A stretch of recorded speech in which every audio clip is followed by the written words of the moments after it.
The current economic system will collapse and the new robot overlords will take over all of the jobs and abolish scarcity. If you believe that, you probably don't understand economics, or you're ill-intended, or both. Let's explore.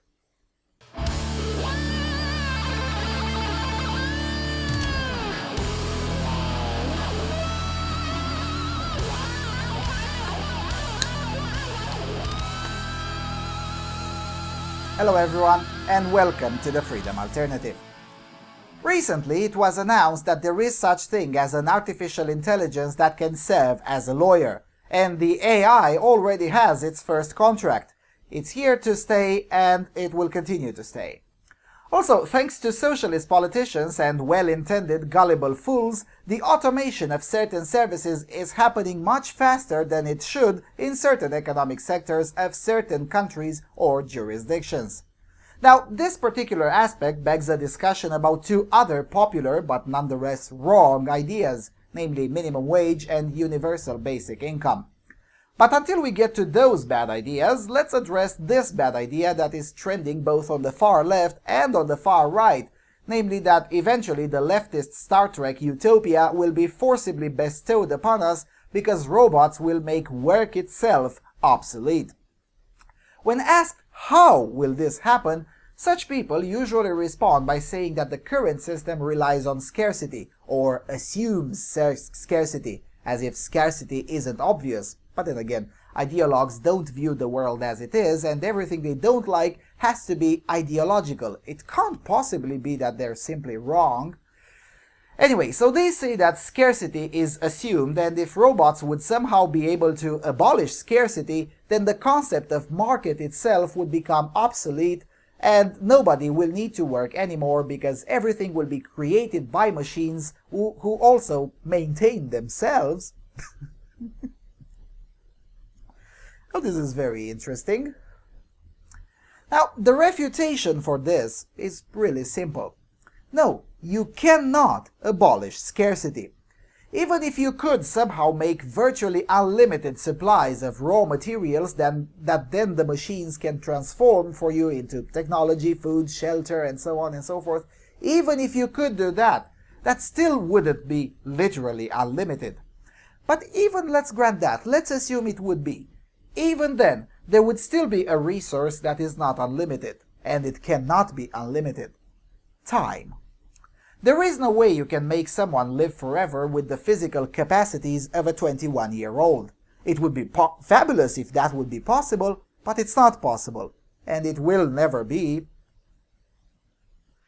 Now, when faced with such an argument, those who religiously believe in this bad idea insist on a transhumanist future that would somehow make time less of a scarce resource for the individual.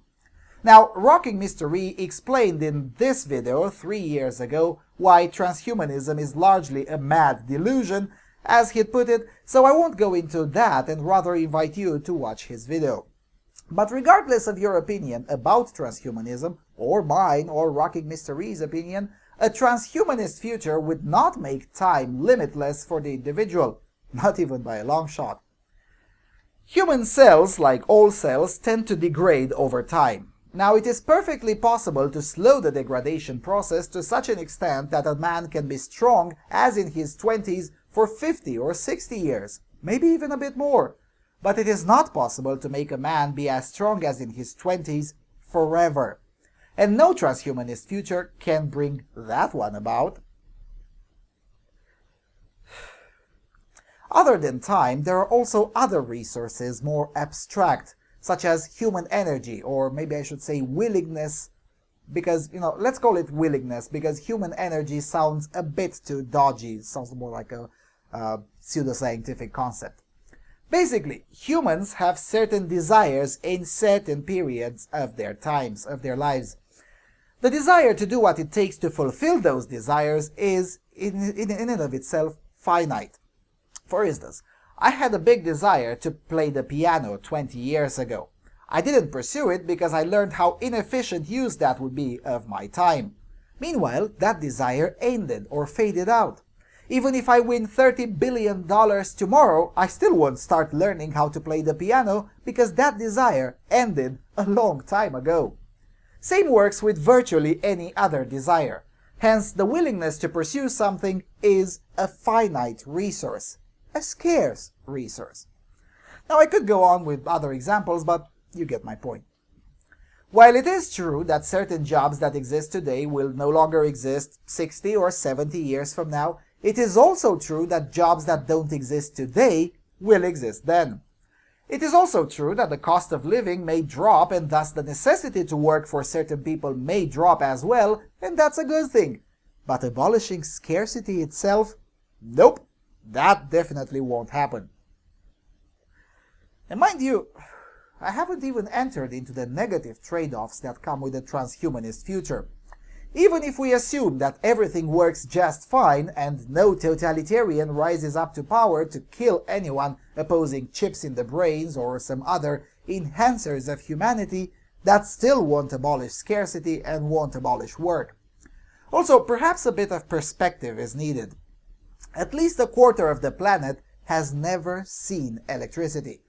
Now, you want to tell me that in 50 years those people will fully embrace a Star Trek utopia? Come on, think for 5 seconds before opening your mouth or typing on your keyboard.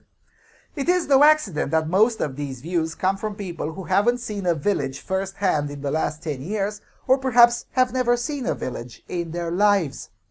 Humanity is slightly more complex than the posh neighborhoods where self-appointed tech experts tend to live.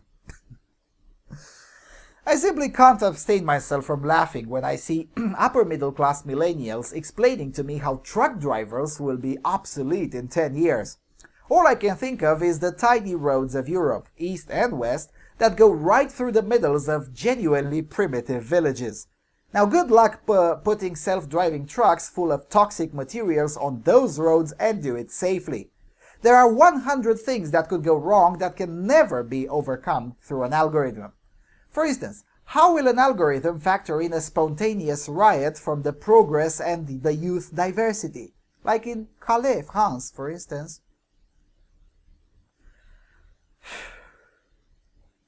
The fact of the matter is that work is here to stay, and it won't go away in the lifetime of anyone alive today. So get back to studying and then get back to work. Yes, the nature of work will change gradually in this century, but work will still be around. And with that being said, thank you for watching, and I'll see you soon on Freedom Alternative.